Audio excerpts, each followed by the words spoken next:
abbiamo guardato il muso. Ma, santo Dio, cioè, questo non è equo. Allora dimmi che è un cinghiale, ma non è neanche un cinghiale perché è un faccoccio.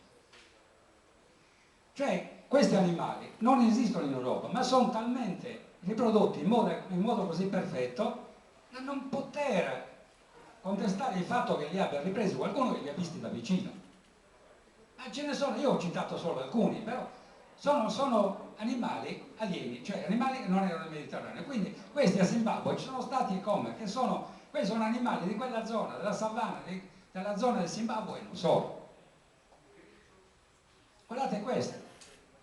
Ma io ho perso un amico che ha una collezione di monete antiche, soprattutto sarde, e gli ho detto guarda che questo è un new, lui ha questo tipo di moneta, è fatta in diverse epoche, al tempo di Alsico esisteva, e alcune, il tipo, il bovino è rappresentato male, però questo è dichiarato bue, come le ha le corna stavolta, a tipo coa de procedo, cioè voglio dire, questo è uno new e questo è uno new. Questa è un po' sfoccata purtroppo la foto, ma se cercate sul web questa moneta la trovate. Sul retro mi pare che ci sia proprio ancora, tra parentesi, in alcuni. Questo è uno new, non è un bue dalle corna arrotolate a ghiriguri. La presenza del bronzo, quindi anche dei bronzetti, lascia delle cose, lascia dei dubbi. Questi due guerrieri hanno una divisa assire, non sono gli unici, questi sono di Sardara, hanno la divisa assire e c'è un perché. Questi sono non solo scaraboidi egittizzanti, sono scarabei, perché lo spano, tra parentesi questa foto di questi disegni dello spano appunto, ne fece alcuni disegni, appunto lui aveva quelli veri, e li mandò allo Shabbat. Lo Shabbat è il primo grande studioso che ha studiato il Chardana, il popolo del mare, ma soprattutto il Chardana, è francese, era francese, lui è il conte del Rocher. Lui mandò un telegramma, un plico allo Shabbat chiedendo se sono egiziani. Lo Shabbat rispose, se sono egiziani, sono egiziani, stop. Ma vogliamo ancora discutere persino lo spano. Questi sono scarabei e ce n'è migliaia e migliaia in Sardegna, a Torino, a Milano e in qualche altro museo del mondo perché i collezionisti privati li stanno vendendo. E sempre questi, appunto, dello Shabbat. Tra parentesi, in questi scarabei ci sono i cartigli di alcuni re che io ho rintracciato, c'è Seti I, il cartiglio di Seti I, c'è Bubasti, Tutmosis IV, Horemheb, Ramesse II, cioè se ci sono i cartigli di questi faraoni, perché un fenicio? Perché quello è il trucco, questi sono scarabei egittizzanti, quindi fenici. E perché i fenici dovrebbero rappresentare i faraoni egizi con tanto di cartiglio egizio? Cioè io mi faccio una produzione di qualcosa di incredibile in Sardegna, sono un bravo artigiano, un bravo artista, eccetera, ci metto la regina Elisabetta. E posso anche mettere una volta, ma se permetti ci metto la sicora e il manno, no, vabbè, anche il manno, i nostri amici, Leonardo Aragon, Leonardo d'Arborea, ma voglio dire, vabbè. Mia figlia è stata in Corsica 2 mesi fa, sono stato anch'io chiaramente, però mi hanno fatto la visita guidata, c'è anche la visita guidata fonica, quello che facciamo spesso quando andiamo in qualche posto, diciamo qualche sito da visitare, eccetera. C'è nella versione francese, c'è scritto quanto è scritto qui, non so se si legge, ma ve lo leggo io. Nella versione italiana, cancellato. Cioè, cosa c'è scritto di tanto scandaloso che è entrata la censura in quello italiano? Praticamente loro dicono che questi sono guerrieri Sciardana, torreni venuti dalla Sardegna e li rappresentano. Vabbè, un po' ci sta, però già stanno dicendo che i guerrieri Sciardana sono in Sardegna e vengono dalla Sardegna. Ci sta che lì vicino c'è questo, che è chiamato Chardin, una statua Chardana, con tanto di corni, ne manca una, e rappresenta esattamente, dico esattamente, l'unica rappresentazione che abbiamo in Mediterraneo che rappresenta l'identica corazza dei Chardana nella battaglia del Delta del 1180 contro Ramesse III. Voglio dire, serve ancora altro? Certo che serve altro. Nella guida italiana è cancellato il riferimento. Quindi Chardin, se voi l'ascoltate in francese, fatevi una ripassata del vostro francese scolastico prima di andare. Siamo vicino a Sartene qui, a Filitosa per l'esattezza. C'è il museo, ci sono alcuni menhir, eccetera. Per loro questi menhir sono costruiti, sono fatti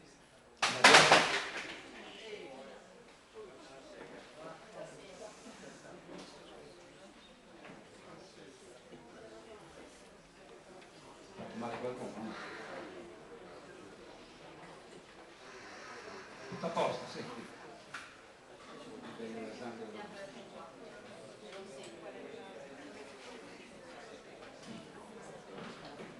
Tutto bene? Ci sono feriti? Io sono il responsabile della sicurezza. È la cortesia.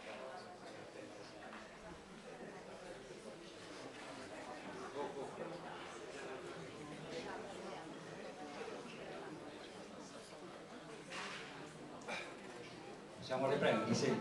Tornate a posto. Beviti un bicchiere d'acqua. Già fatto. Vai. Allora ne approfitto mentre Leonardo beve un bicchiere d'acqua perché giustamente parla per ricordare che domani sera qui ci siamo alla presentazione di un altro libro del gruppo Ricerche Sardegna, un libro che è uscito 2 giorni fa. Stanno arrivando i libri a noi in anteprima e si chiama Manuale di Archeoastronomia in Sardegna.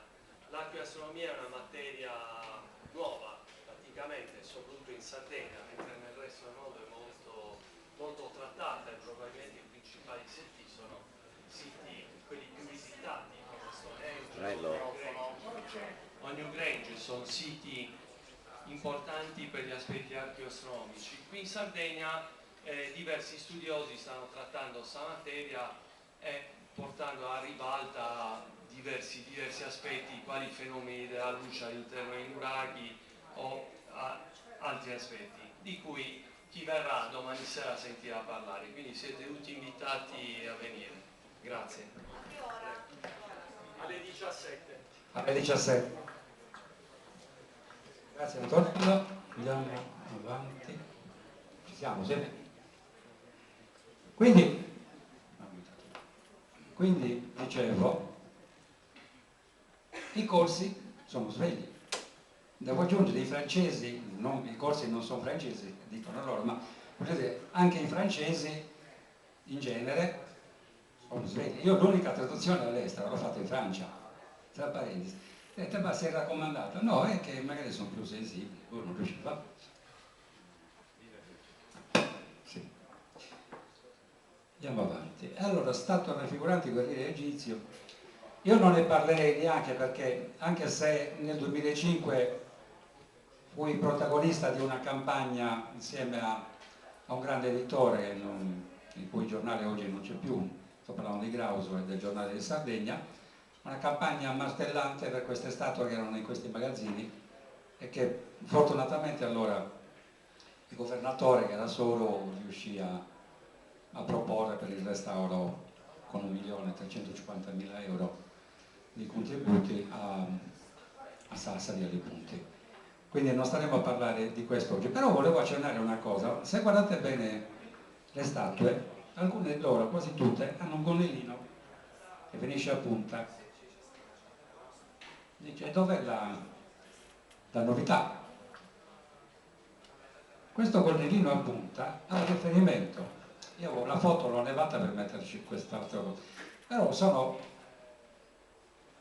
i guerrieri Chardana che abbiamo visto prima in copertina, hanno un abbigliamento mezzo sardo e mezzo egizio, col gonnellino a punta dietro, e le statue di Montebrama stranamente hanno questi gonnellini a punta di forma egiziana.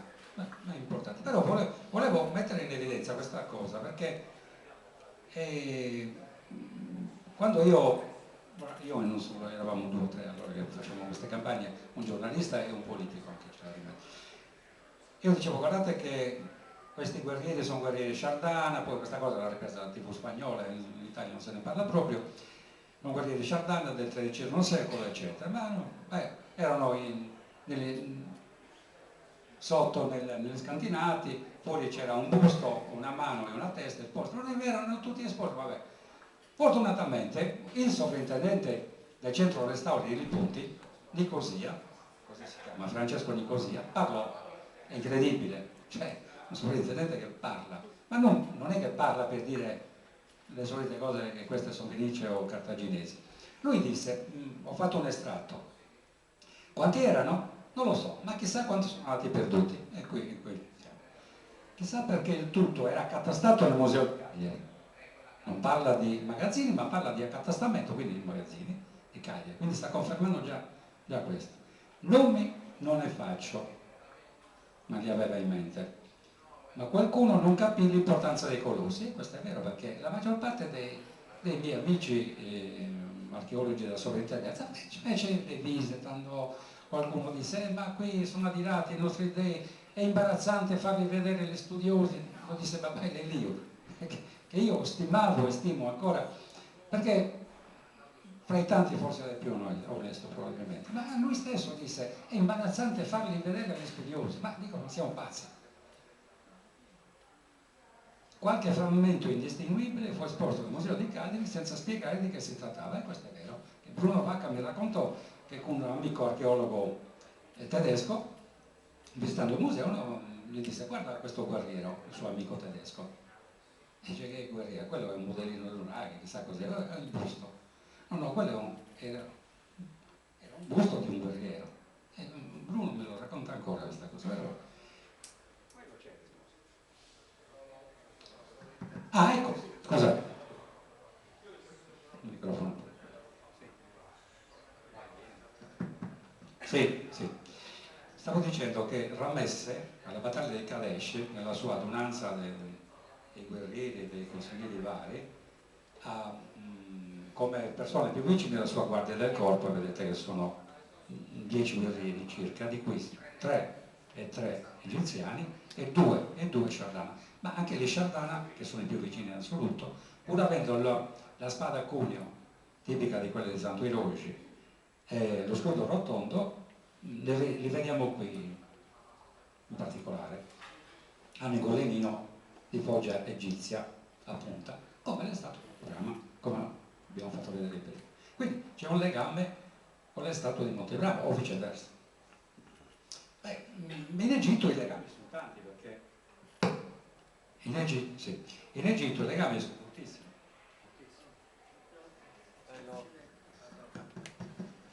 Vai e vieni, sì. A volte sì, a volte no. Si sta aspettando.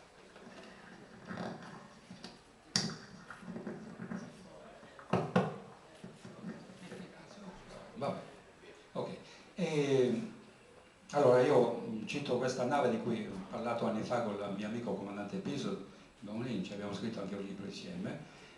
Questa nave è la più antica nave del mondo, non è quella che hanno pubblicato recentemente, anche sul web è la più antica, che è datata al 4000 a.C. Questa è del 1350 a.C., datata con la carbonio 14, perché è un legno che era coperto dal fango, il legno si mantiene per 400 anni, non di più, ma questa, e probabilmente anche quell'altra che hanno scoperto, era sotto il fango. Questa è esposta, adesso è conservata in un museo in Turchia, a Uluburu. Hanno trovato, dentro c'era il carico completo, ma quello che mi ha interessato di più sono 2 cose, anzi 3 cose. A parte le armi che sono di foggia uguali a quelle trovate in Sardegna e nell'ambiente dei popoli del mare, ma ci sono questi lingotti oxide, questi lingotti a pelle di bue, ce ne sono 9 tonnellate e 1 tonnellata di stagno, vale a dire il tanto per produrre 10 tonnellate di bronzo atte ad armare un intero esercito, o Troia o Attusa, lì erano diretti. Però questi signori fecero una sosta alla corte del re, del faraone egizio. Questo non lo racconto io, lo racconta Edon Island, che è stato il primo a ipotizzare Omero nel Batico, che poi è scritto Vinci, su cui scrissi anch'io contemporaneamente a Vinci, ma Edon Island scrisse proprio Odysseus in the Hebrides e cita questa ambasciata dei popoli del mare che vanno a trovare la coppia regale, che in quel caso era Amenofis IV e il futuro Akhenaton, Amenofis IV e la regina Nefertiti. E io ho trovato, non le ho trovate io, le ho notate io, le conferme a quanto scrisse Edon Island. Perché?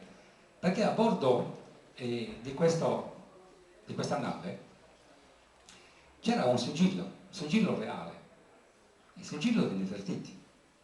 Questo. Un sigillo reale non si dà dai mercanti.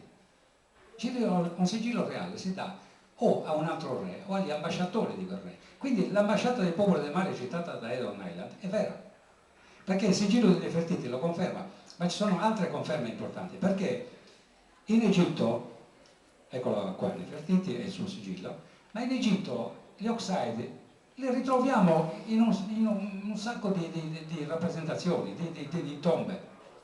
Cosa ci fanno gli oxide in Egitto? Dice, ma ci sono i sciarlani, ma i sciarlani che erano in Egitto non erano commercianti, erano guerrieri, quindi le armi se le portavano appresso già pronte. Quindi questa frequentazione dei popoli del mare in Egitto c'era anche oltre i mercenari sciardana, e ne abbiamo diverse prove. Oltre alla tomba di Raqmira, dove c'è uno sciardana, un popolo del mare che ha questi oxide sulle spalle, qui abbiamo un'altra rappresentazione del Ramesse III, lui. Questi sono, ed è una quantità. Non ci ingannare dal numero, che sono praticamente 12, se non erro, è un numero simbolico. Sono probabilmente, non dico tonnellate, oxide. E gli oxide a cosa serviva? A parte il fatto che era la prima moneta della storia, perché gli oxide era la pelle di bue che corrispondeva al prezzo di un bue. Quindi Begus, ma Begus in latino non significa moneta. In sardo Begus significa capo di bestiame, ma in latino Becus è la moneta. E probabilmente il riferimento è lo stesso. Quindi la prima moneta sono lingotti che pesano circa dai 30 ai 40 kg, non utili leggero. Quindi il valore del rame lì corrispondeva esattamente al valore di un toro o di un bue. E in Egitto è pieno di rappresentazioni. Quindi la presenza è confermata. Questa è per curiosità, ve la cito, quelli della mia generazione ricorderanno, se si intende comandante, c'è la riunione nella sala reale, c'è il faraone Seti I che parla, e chi è curioso, chi ha l'occhio, anzi adesso lo farete anche voi se guardate di nuovo il film, noterà che a fianco, un po' dietro e un po' anche in fondo al muro, in mezzo alla gente, ci sono dei giganteschi guerrieri che non hanno niente a che vedere con gli altri guerrieri presenti. Hanno l'elmo con le corna, scudo rotondo, vedete questo gigante qui? Sono sciardana, anche perché nel film li chiama mercenari sardi, non li chiama neanche sciardani, si chiama proprio sardi. Se sì, del 1950. Allora i registi facevano qualcosa di documentato storicamente. E lì c'era anche il discorso di Mosè, il principe d'Italia, di cui non parliamo adesso, ma è importante perché è uno dei tanti riferiti alla storia di Sargon. Chiaramente la storia raccontata dalla Bibbia è molto vicina alla storia di Sargon, ma è contraffatta. Contraffatta non perché io sono contro la Bibbia, se vi interessa io sono un credente, non praticate perché ma sono credente, quindi sono fuori da ogni dubbio, non sono contro la Bibbia, ma la Bibbia l'ho studiata assai e continuo a studiarla e l'esamino tantamente. Io ho fatto dei programmi, non solo in Italia ma anche all'estero, soprattutto sulla Genesi e sull'Esodo, e ne ho scritto chiaramente. Ma la nascita di Mosè è assurda per come è raccontata dalla Bibbia e risulta chiaramente copiata da quella di Sargon. Perché? Perché il bambino Mosè, gli ebrei stavano qui, gli abirochi per loro, il bambino viene affidato alla corrente del fiume Nilo, chiaramente il Nilo, e lo segue la sorella maggiore, Miriam, E il bambino approda di fronte alla reggia, dove lo raccoglie la figlia del re, la sorella, non ricordo, che si chiamava Bittia, tra parentesi, nome che c'è familiare, e lo alleva come figlio suo, eccetera, eccetera. E qui ci sta il primo inghippo, perché il Nilo, come dice Erodoto, più grande degli storici antichi, è un fiume che scorre al contrario. È vero, dei grandi fiumi, tra Europa e Africa, eccetera, è l'unico che scorre verso il nord.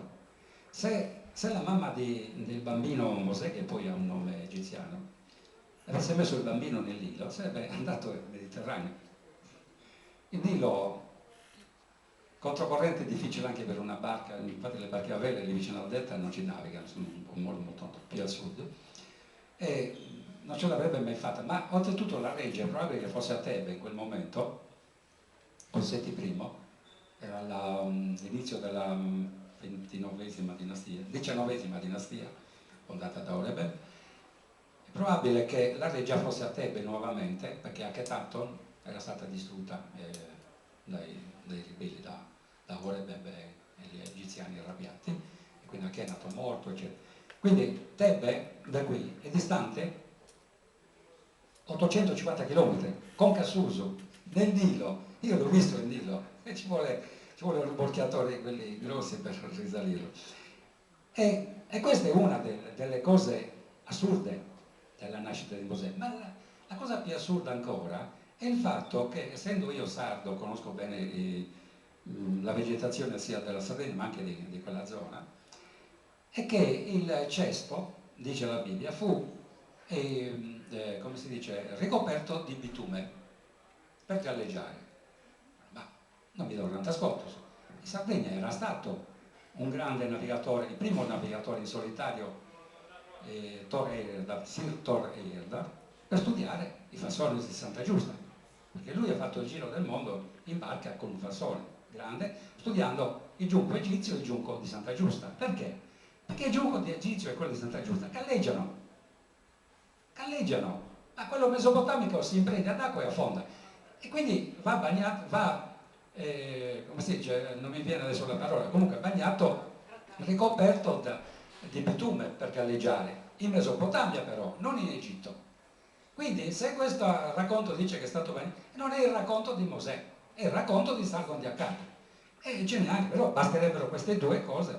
Poi, se c'è qualcuno che ha delle idee opposte, Leonardo Mellesi è un eretico. Non è vero, credetemi, non sono assolutamente un eretico. Sono uno studioso anche della Bibbia, e faccio quello che posso, però stando attento. Bene, e veniamo allora a questa famosa grande invasione. Questa ormai ne parla tutto il mondo, cioè dei popoli del mare da 20 anni scrivono tutti. Ragazzi, studiosi, archeologi, chi più, chi meno, chi contro, chi a favore.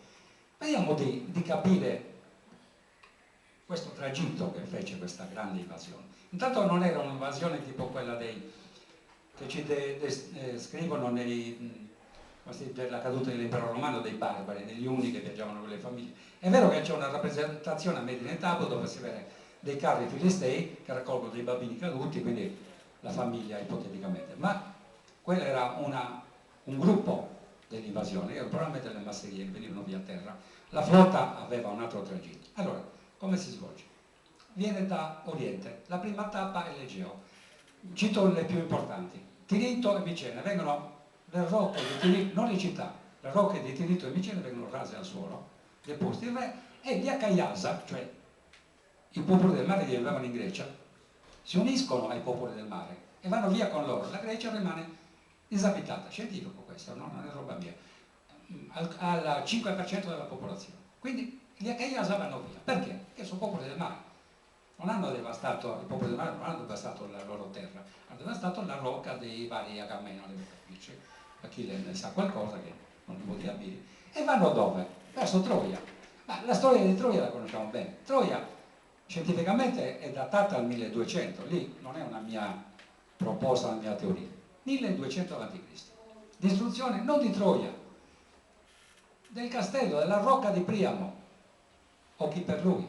Priamo viene deposto e gli abitanti di Troia, che erano ancora popoli del mare, i Gecher, Teucri li chiama Omero, vanno via con loro. Ma non vanno via solo i Teucri, vanno via gli Akayasa, cioè gli Achei che cita Omero, vanno via i Danai che stavano fra gli invasori, che non sono i greci come dice Omero,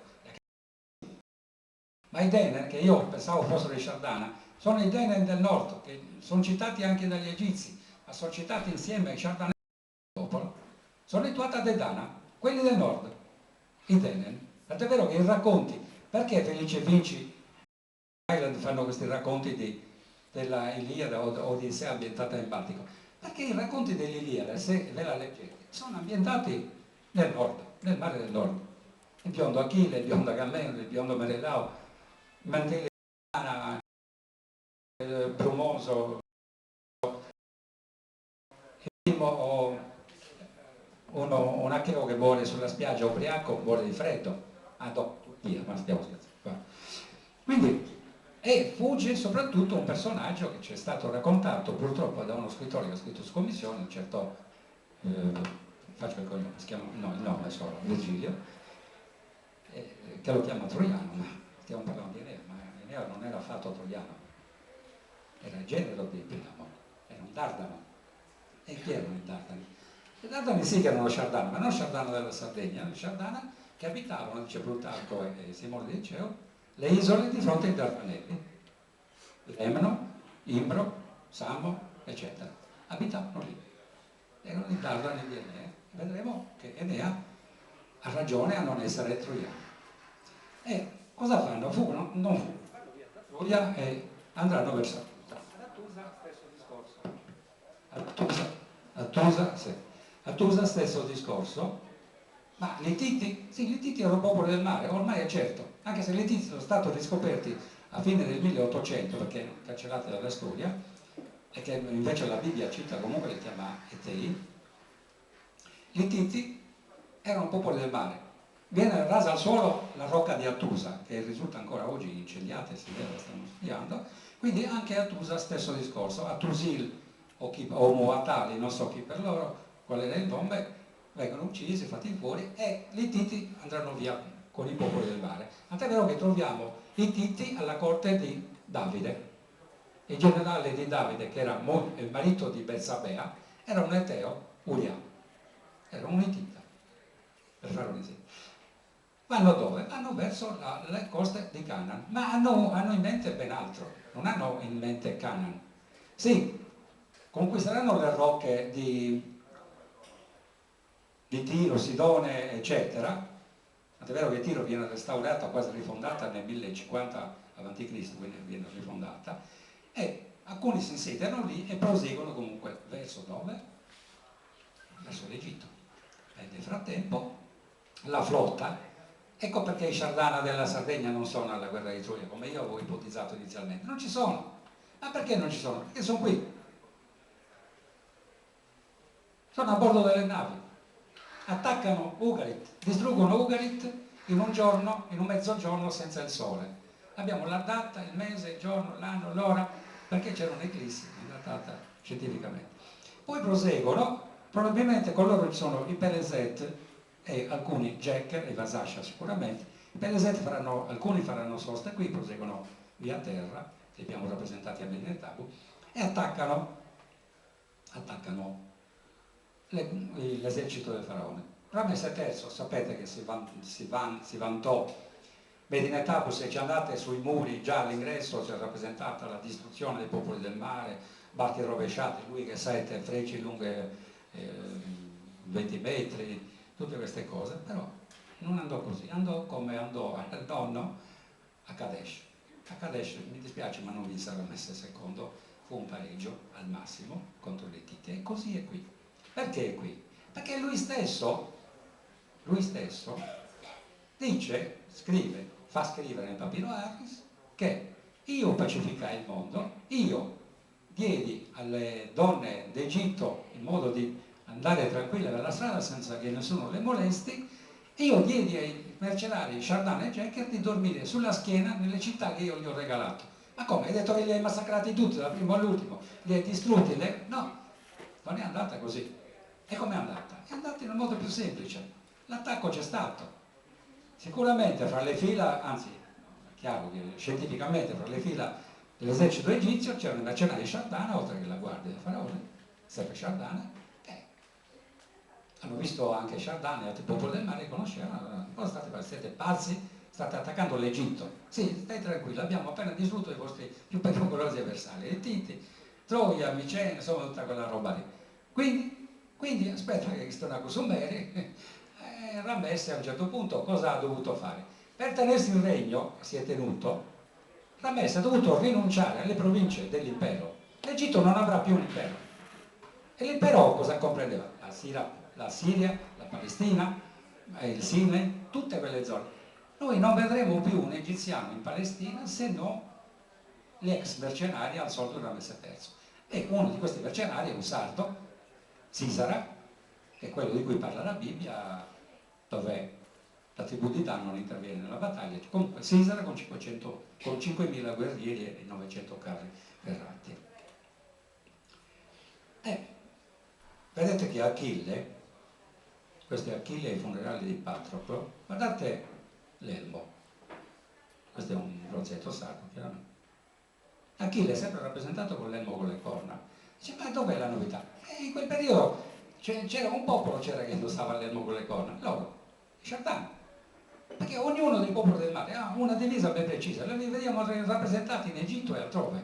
I Pelesetta hanno il copricapo piumato, i Jacker, io li ho rappresentati tutti in disegni e immagini dei templi, e in Chardin la Bibbia degli Uri, mi pare, o in Genesi degli Uri, sono rappresentati tutti questi popoli del mare, uno per uno, e ognuno ha la sua divisa diversa.